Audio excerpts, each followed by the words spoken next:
She's completely unexplainable. You think she's a good girl, but once you get to know her, you realize she's everything. She's crazy, she's funny, she's honest, and you'll never know what she'll do next. Woo! I'm so glad you came back. This is so awesome. I've got Travis Fletcher here, who I just actually met last week. Travis is the founder of Podcast Junkies, which is where I have got my podcast out of right now.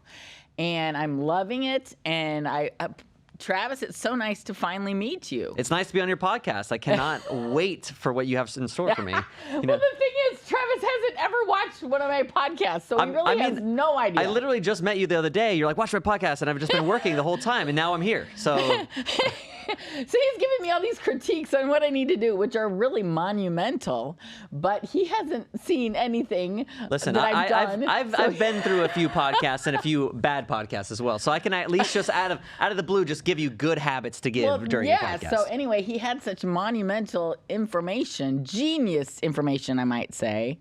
And I said, you've got to be on my podcast because he's only in town for a few days. Oh, I leave tomorrow, actually. You got me right before I left. See? So I didn't even want to put it out there because I didn't want everybody trying to vie for your attention. You know, I wanted to get you while you're here. Of course. So anyway, tell me, what don't I know about you now after just meeting you a brief bit? What don't I know about you? Well, you probably know this, but I love working. I love what I do. There is no such thing as a work-life balance because it's just a work-work balance that I have a girlfriend occasionally, so I see her sometimes, which is cool. But yeah, no, I live and breathe what I do. I find creativity in workflow. I'm a creative person, but I love workflow. Like, if I could be creative in an efficient manner, that's like two things that I always try to accomplish. Yeah. I'm not a pure artist at heart, and I'm not a pure technician either, but I've kind of figured it out. Now, clearly, your passion is podcasting. Is that correct? It's I feel like I have a lot in me for a lot of what I want to do, but I think podcasting right now, I've dedicated my 20s and my youthful to build an industry that doesn't exist yet, you know? Okay, and what is it about podcasting that struck your interest? Podcasting, going back to kind of like the creativity and workflow, podcasting is the pound for pound, to use UFC terms, the best way to create content that resonates with an audience and in the least amount of time. So you're only spending an hour here at the studio, and you have virtually limitless amounts of little micro pieces of content and the main show itself that can resonate with your audience, which is pretty sweet. Otherwise, you're spending hours and hours editing, hours and hours scripting, hours and hours paying someone else to do it anyways. And then what's the point? So podcasting just seemed like a very logical step for me. Wow, that's awesome. So now, who inspired you? Does anybody inspire you to do better, to be better in your craft here with podcasting? Interesting. I have had a lot of like mentors and inspiration across, but because I'm entering a world that I'm creating, I have to draw inspiration from many people in different aspects because I don't think there's any single person that has given me all of the information I need to do this. Like there is, like I'm not going into finance and there's not hundreds of years of stock market data. Like video podcasting and podcasting is like a general thing. It's just like it's a multiple of things. You have like the technical side, which is like what is the equipment and then the facts you need to create a podcast. Then there's the networking side, like getting to know the people to have a business, right? You can register an LLC, but if you're socially inept, like you're not going to be successful, right? Even if you are a perfect technician, someone's got to network you or someone's got to sell you. Then it's like the sales on top of that. So figuring out like what people want from a product like this, from the perspective of like us selling time here at the studio, and then also what people want from a podcast, and a lot of and then lastly is educating people on what this is because it doesn't exist yet. Podcasting existed for a while, but not as a service. So I've had to draw from different places. But my business partner, I went into business with in Las Vegas. His name is John Orlando. If you guys are familiar with the famous singer from the 70s, Tony Orlando, he had a son at one point. His name is John. And, John's kind of grown up with Tony as like, as a younger kid, he had access to all these super famous people like Michael Jackson levels, like Frank Sinatra levels, and he's just kind of exposed to wealth in a different way. And as he started growing up, he kind of understood like what wealthy people and people with influence, like what they get out of life and what they want out of people and what they want out of things. Because doing business with somebody with no money and doing business with somebody with a lot of money, the motivations are different. So he's had a PR firm for 10 years. He did a stand-up comedy opening for his dad for another 10 years until he realized he wasn't funny. I'm just joking. I'm not. And then like he kind of like, he had small businesses like tanning salons and stuff. So he kind of understood like, business. But he also had like a huge background of just like what I call is putting deposits in the people bank, where you do something nice for someone all the time, and not to like redeem it like points or anything, but like at a certain point, like if you just constantly give gratitude, give value out, like whenever you need somebody or without you even trying, they're gonna give it back to you. It's gonna reflect some of that. So when I went into business with John, I was engineering his podcast at a different studio. And I was an intern there. I was really working very hard, and the studio did not treat me well at all.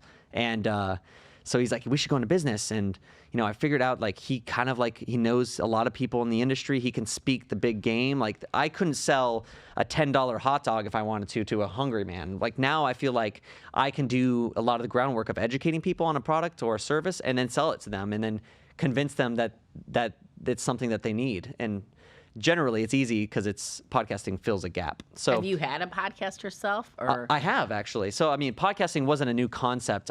Growing up I was born in '98, so I'm 25 years old. So, if the audience is a bit older, then you kind of think I'm a baby. But I grew up right when like the internet was just getting started, and by the time I was able to have a computer, like 8 years old, I was on YouTube and kind of looking at all these older people making content and really having a good time. Then podcasting has always existed since the iPod came out. That's where the term podcasting comes from. Before it was just called internet radio. Right. So I started my first podcast when I was 16 called A Podcast. It was just called A Podcast. It was a terrible name, but the idea was it was a comedy improv podcast that me and my friend would just kind of create scenarios and kind of just talk about stuff. And then it evolved into a podcast called Collision Shack, which is all up there. There's a lot of inappropriate jokes on there. So if you like that kind of comedy, it's pretty fun. But then when I went to college, I kind of stopped doing it as much until I started doing it as a business. And then I kind of like fell into it and I kind of understood it because it's awesome. It's super fun. It's engaging. You have a great time every time you podcast. And I'm sure every one of your guests do. So I brought all of that knowledge and like into podcasting, but it kind of like, until I started interning at that studio, like video wasn't incorporated. It was just audio only. So I was really an audio only person. But then I went to college at UNLV in Vegas for cinematography and film, which is something I've always wanted to do. And then I kind of combined both loves together to create what some people call vodcasting, which is a term that will probably never be used, but it's podcasting with video. So is that different than vlog?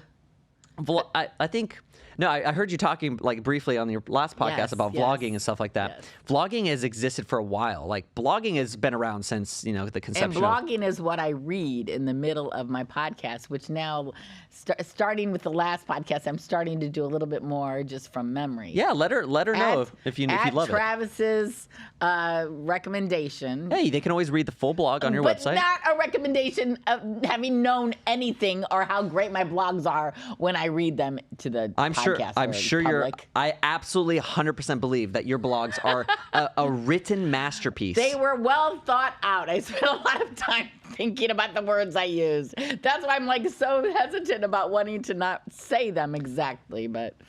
You showed me some of your analytics. You have a lot of people who trust your opinion and actually go to these sites to read your blogs. And I think reading them in a format like this does a disservice to the amount of time. You want somebody to be able to reread and understand your points a bit more thoroughly, as opposed to just getting it just all at once and it being gone. I forgot the question. What was the question? I don't know, but I was going to ask you, what is something that you think that most podcasters don't know or don't take advantage of? Video. I think video is the answer. And that was going to be my next question. Oh, hold on. Your question was, what's the difference between a vlog and a podcast? Yeah. there is a definition of each. Like a blog is just somebody throwing words on a page, whether it's like super poetic or super just like casual. But then a vlog is the same way. Like in early YouTube, they're like video blogging is which is what it was called. A lot of people did it because it was a nice, easy way to just whip out your brand new iPhone 2 and then start recording yourself and then publish it online. But the idea of vlogging was the laziness from it. It's like day 23 of me existing and as me, and then it was kind of like a slice of life, something that like Kim Kardashian tried to do with reality, but was for real reality, and a lot of people resonated with that. And then podcasting is just think that just now you've kind of built an environment like this that you see at the studio, and you're just talking about a topic with a guest, an interview, or solo. You could just rant at a camera for an hour if you want to. Okay, so what is your feeling? And I know how I feel already just after this is my 12th podcast. Do you like Zoom?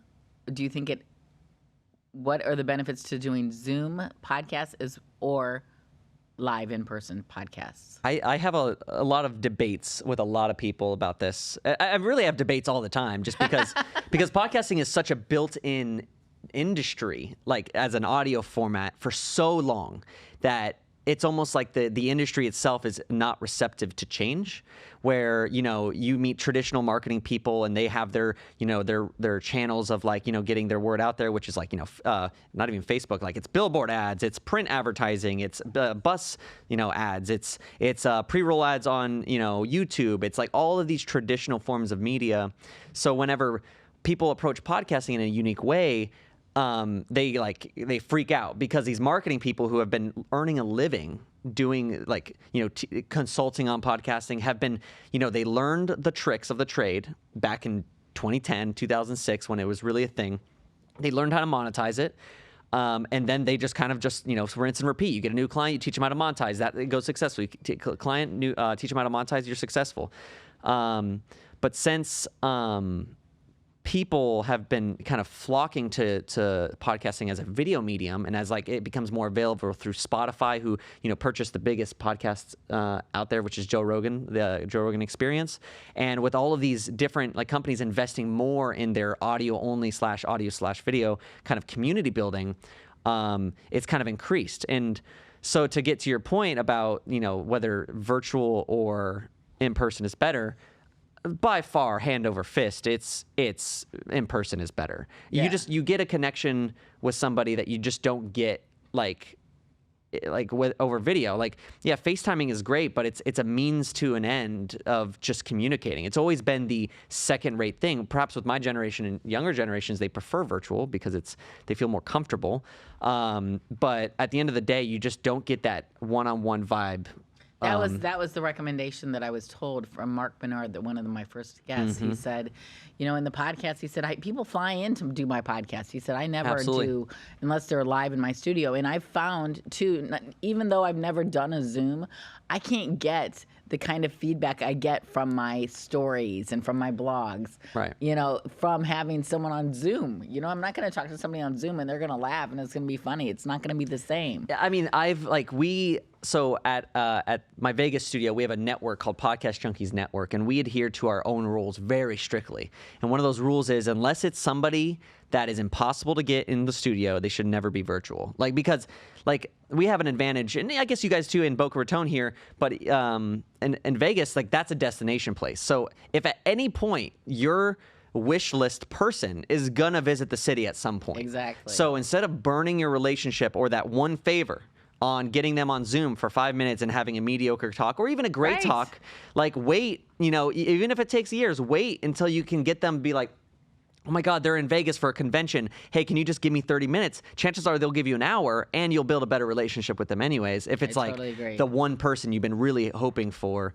So in-person stuff is, easier said than done because, again, with this kind of work, speaking to a general audience, it's you got to be a people person. It's not, if you want to have a solo show with your co-host and that's it, and that's perfectly fine. But if you're doing an interview-based show, you have to have a networking mentality or a personable mentality, which, by the way, you have a fabulous mentality for this.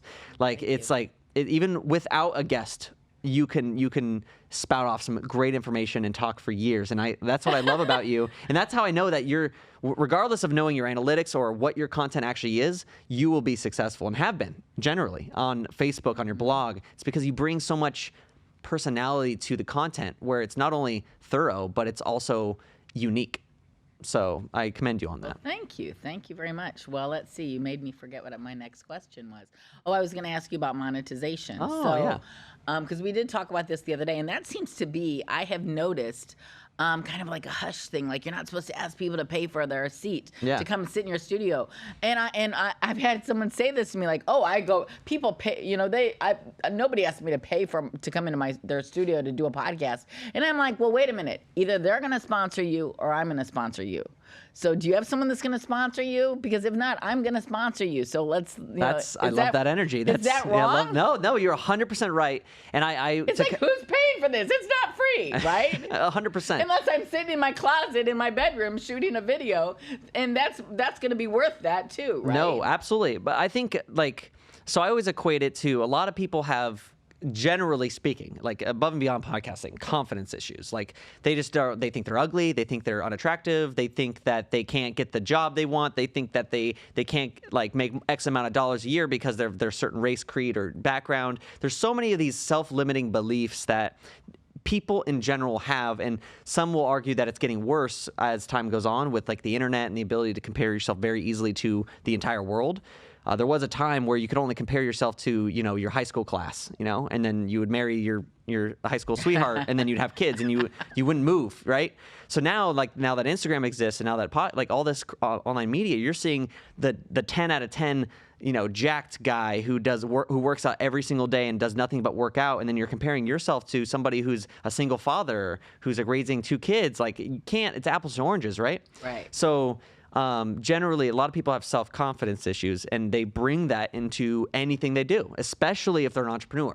That's why you see so many podcasts and so many pieces of content out there that's just running through the whole, you got to pick yourself up by the bootstraps, so you got to like reframe your mind, so you got to wake up at 4 a.m. and, have a 4 a.m. club. You got to wake, all this BS stuff. But at the end of the day, like, value is a made-up thing. Value is something that we give to something, no matter what it is. The value of this microphone stand, the value of this microphone, the value of this TV, everything is just given to it. It's only $200 or the $400, this microphone, because the company who creates it marks it at $400. And if anybody wants to make money selling it, they got to mark it up, or they lose money by marking it down.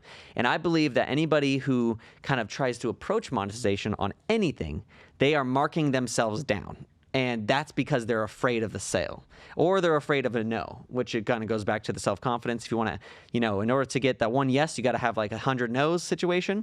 Like same thing with dating, same thing with getting a job, same thing with anything worth keeping or worth, building. You're going to have a lot of rejection. So monetizing podcasting has been something that so many people, because the barrier of entry is so low in terms of like what it costs to do one. Like all you need is like, at this stage, just voice memos on your phone, and then you press record and you can upload it on Spotify really easy. It's super easy.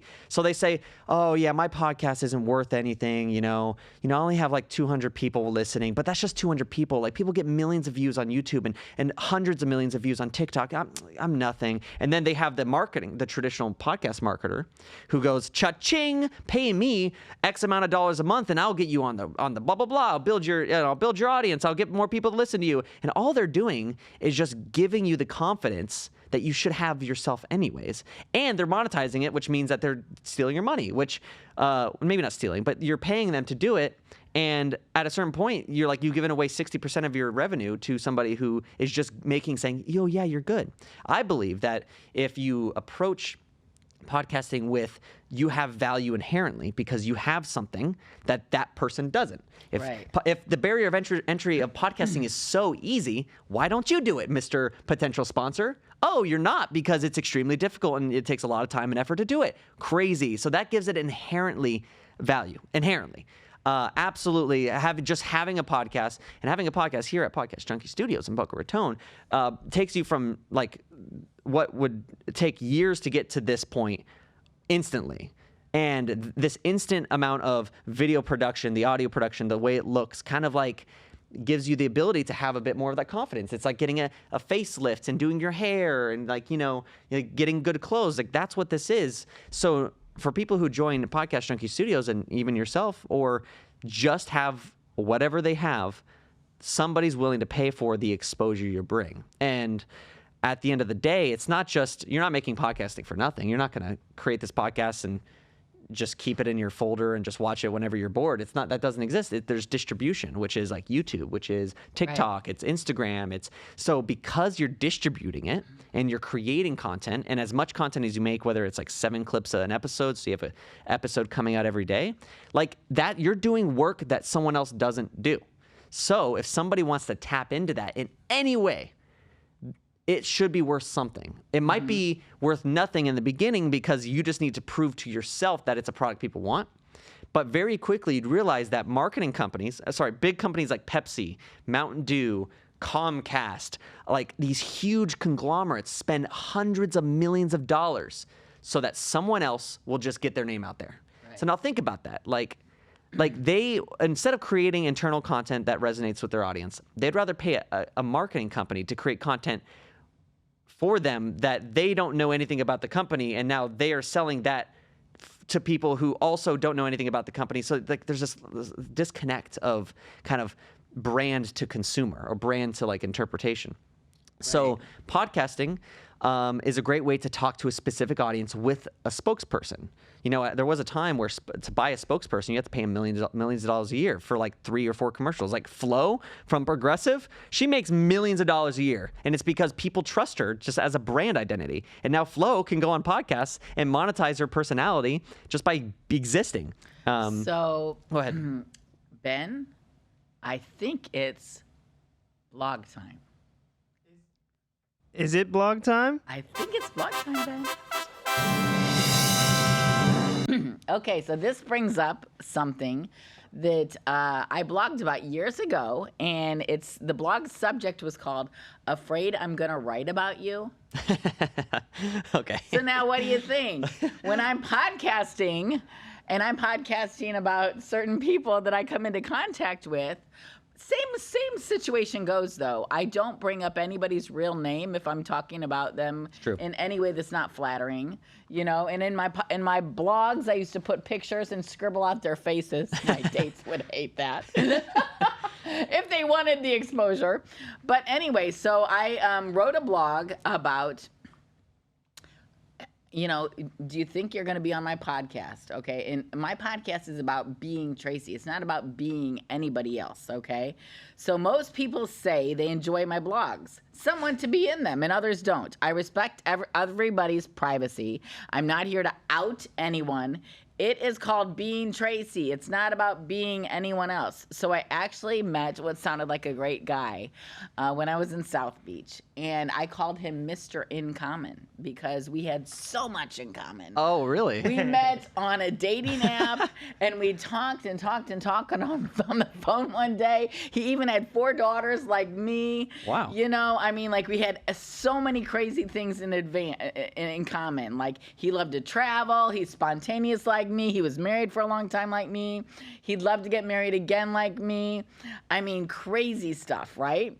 And I'd never felt so much in common with someone before as I felt with this man over the telephone.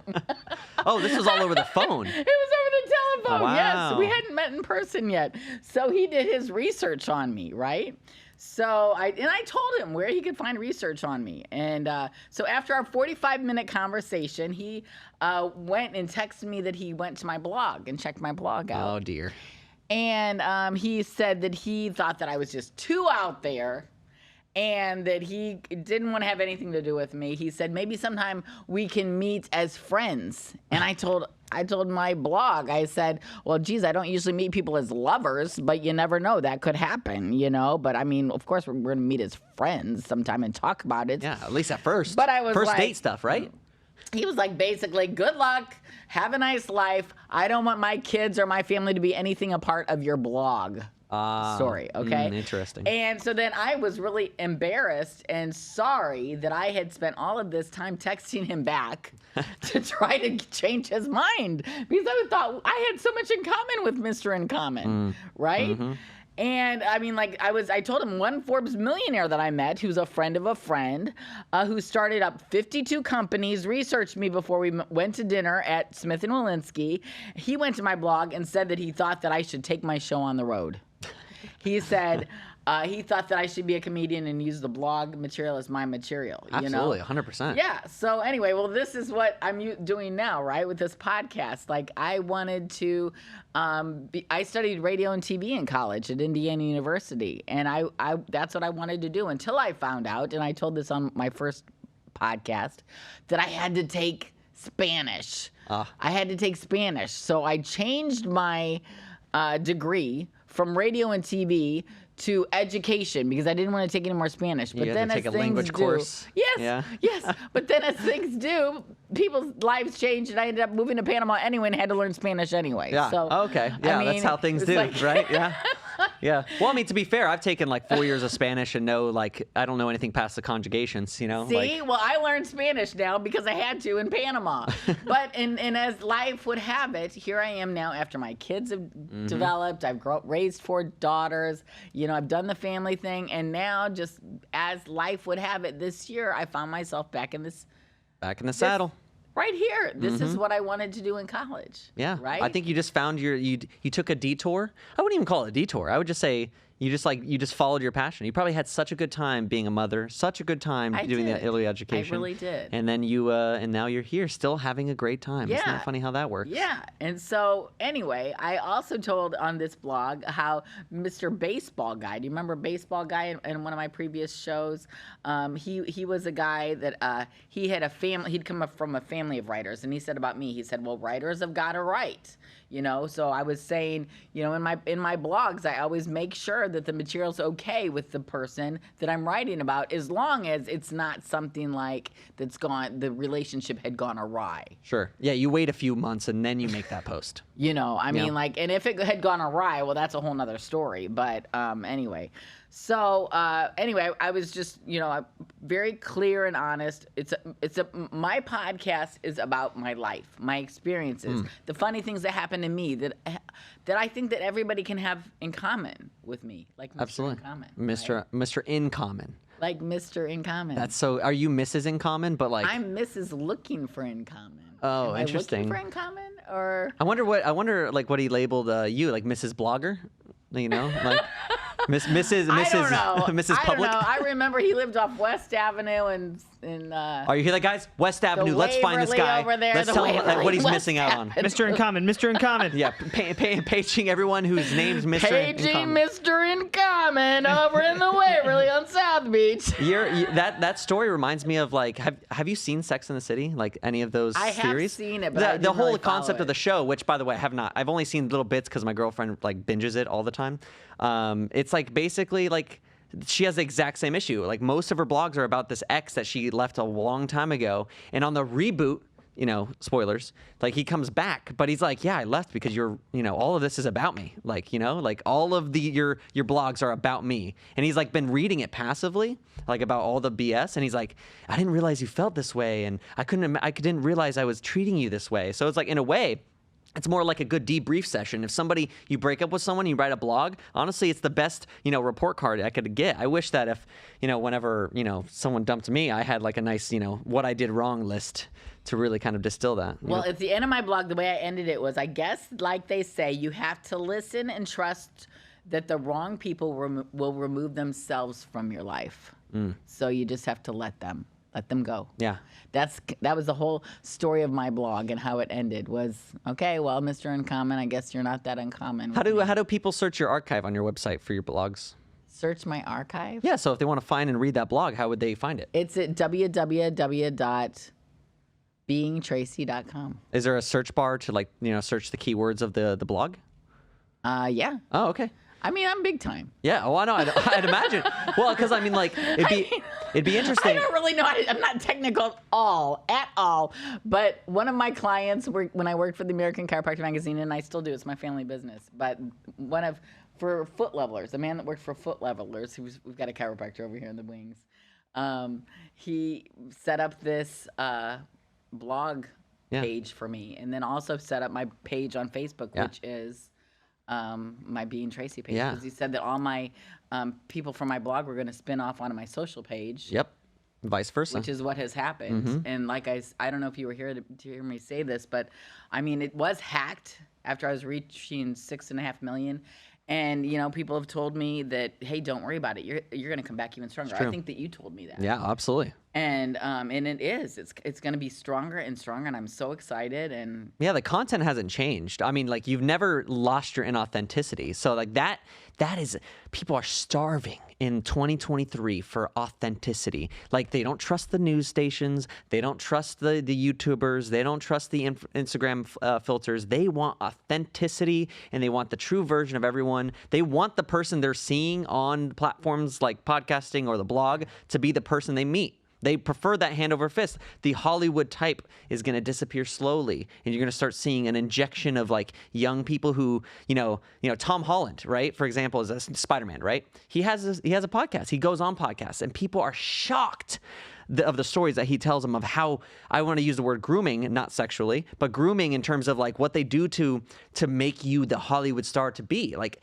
anything that is manufactured before the internet is manufactured to be inauthentic, and everything afterwards is manufactured to be more authentic, because that's what's the uniqueness of the internet. You get what people truly are. You find the groups for all those weird quirks that you do or fetishes. Like, you find people who are genuinely themselves, not this kind of like Maxim magazine model cover, or this, you know, reporter that's just reading a teleprompter, or this actor who's just did God knows what to get to the position that they're in. So that's, you know, this medium, your blogs, this podcast. It's good content, guys. It all works. Authentic. It all works. Well, this one guy. So then now I've had these men coming up from the past, you know, that I've corresponded with for like a year over the internet. Haven't met him, you know. And he did say to me, one thing I know for sure is that you are real. Yeah.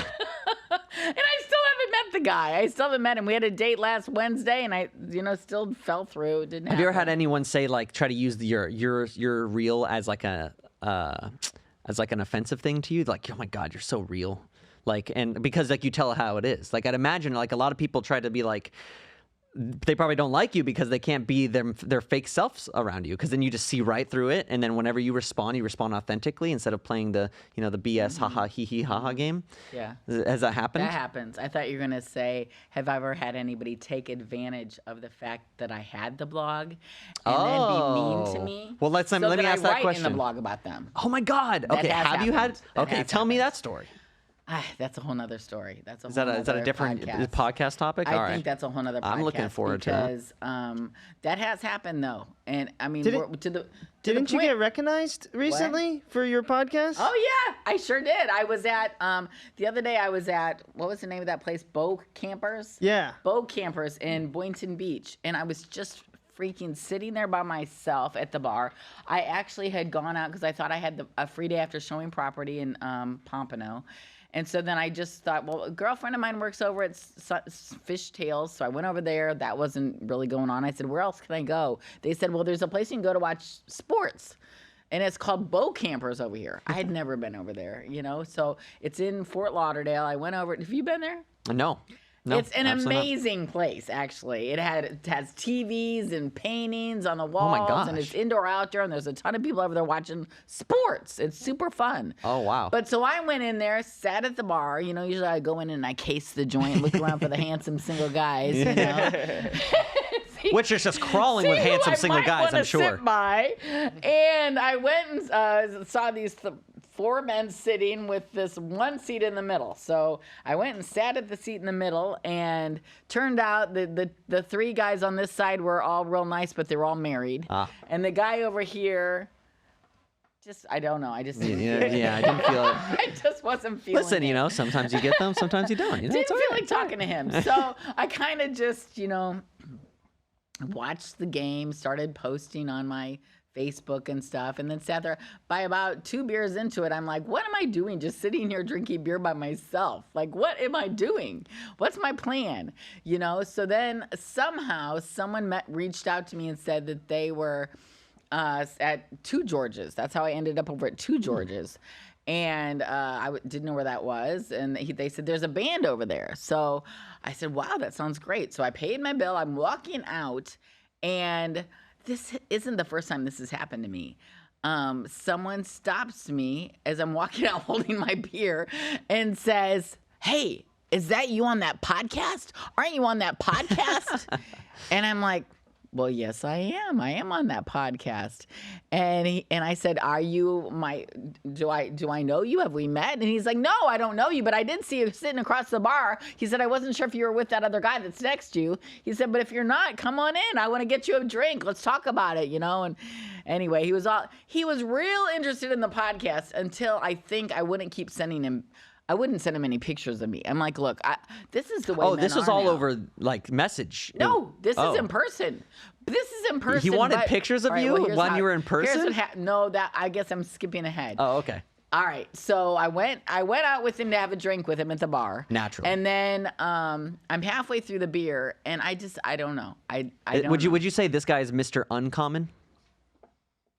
Because you guys I don't know aren't. what You I have wanna nothing say, 'cause uncommon. Maybe he watches my show. I don't know. I don't. No, but he was a super nice guy. Super nice guy. But I just was. I was really excited to go hear some music, right?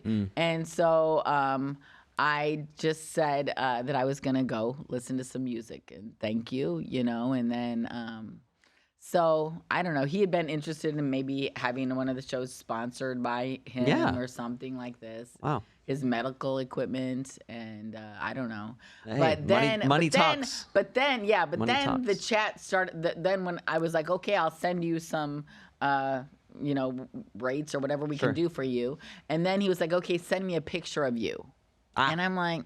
I'm just not really in that spot right now. Like, I'm not, like, I'm building my business. I'm You not should send really a in the picture of just like a spot. zoomed in picture of your cheek. It's like here's a close up for you, winky face, and then just like a picture of your cheek.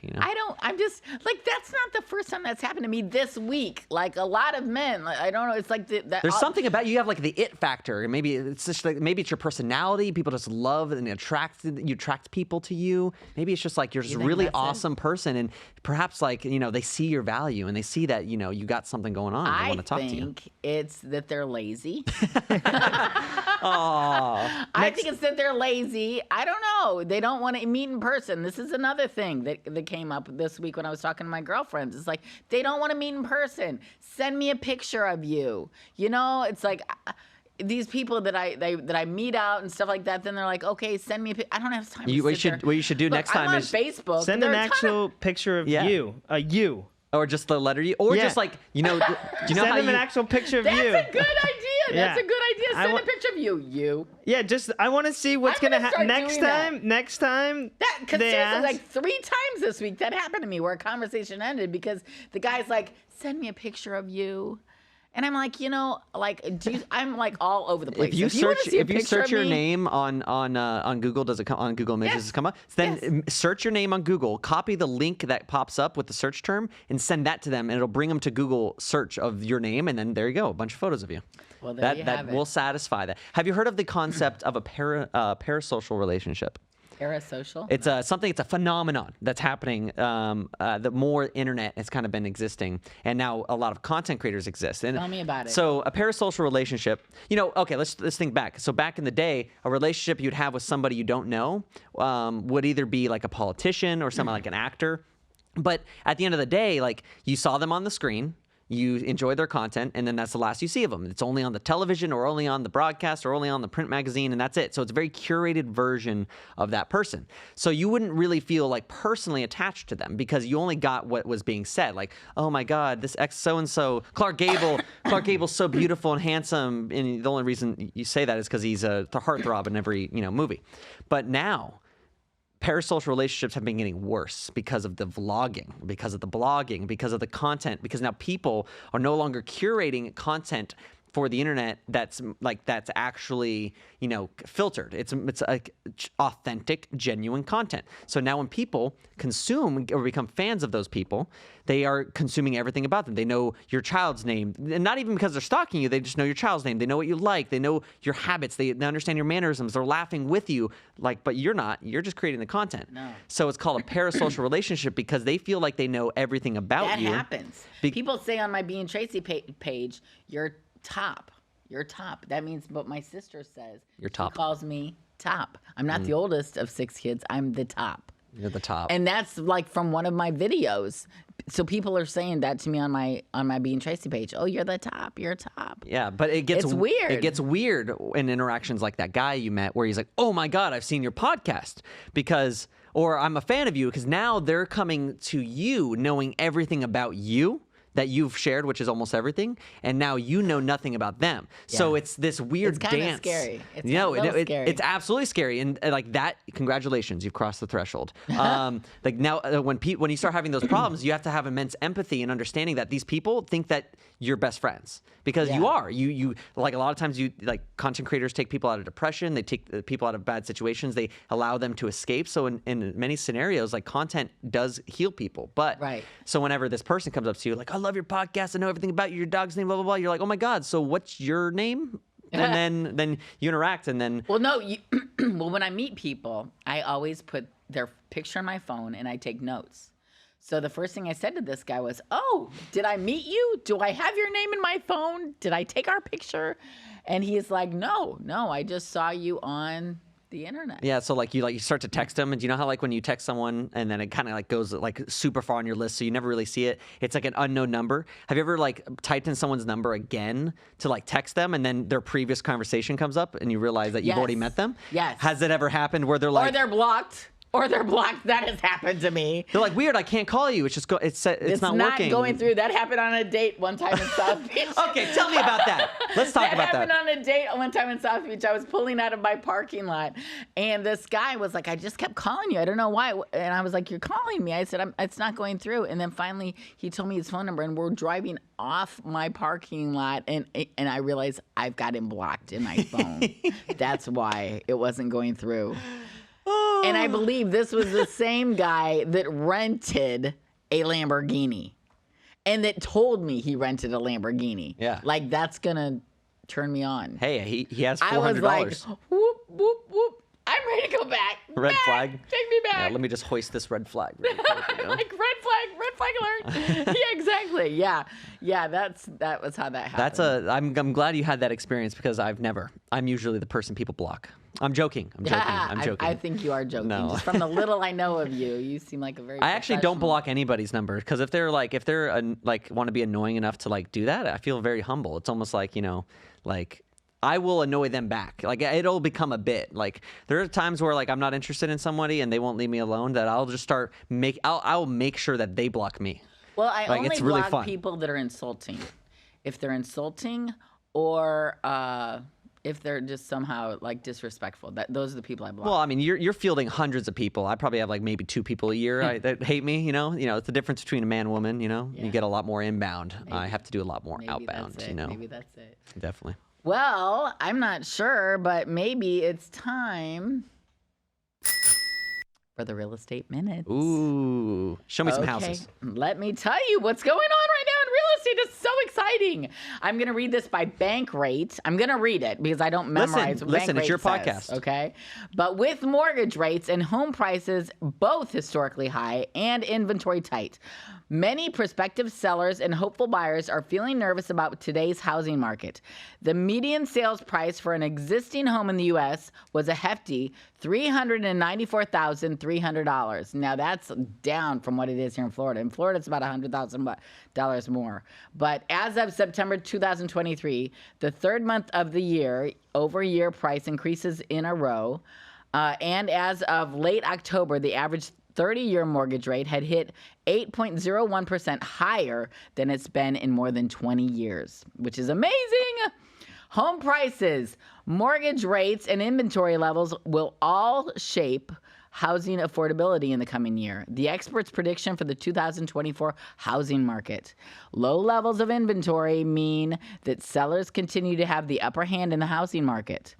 High mortgage rates and steep home prices are dissuading would-be buyers, which we already kind of knew that, right?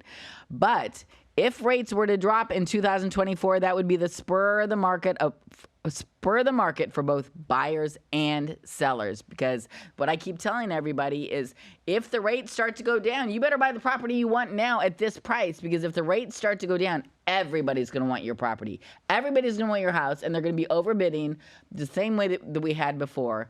And so if you can get in your property right now in a good deal, you feel good about it, just get in, get that property at a great price, and then you can refinance, okay?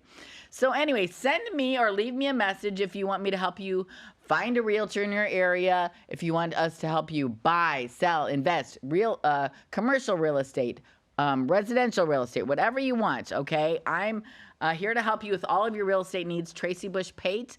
My number's on the screen. At Keller Williams Worldwide. Please ask for me. Leave me a message, 561-245-4000. And please let us know how we can find you to do this wonderful podcast that I'm doing right now. Travis, how do we get a hold of you? How do you get a hold of me? Guys, listen, I'm everywhere. Just look at my name, Travis Fletcher, on anything. If you want to see pictures of me, I will send them to you. Or you can just go to Google Images and type in Travis Fletcher. A lot of them. You can find me at Travis Fletcher on all platforms. Twitter, X now, formerly known as Twitter. Instagram, I'm on there. But guys, listen. This is my company. It's Podcast Junkies Studios. We're giving people opportunity. If you're curious about what a podcast is or have any questions, contact my main man, Ben at podcastjunkies.com. You can email him or go to the website, podcastjunkies.com. Ladies, gentlemen, it's awesome. And thank you for having me on your podcast. I appreciate every moment of it. I knew that you had so much information. Listen, I mean, I could do 14 more rounds of this, and you can give me specific scenarios, but I would be beside myself if I didn't see that you would succeed. And you're asking the right questions. You're doing everything you need to do. And I will tune in now. I've been on an episode. I at least have to watch at least 5 more. Well, listen, so please subscribe to my podcast.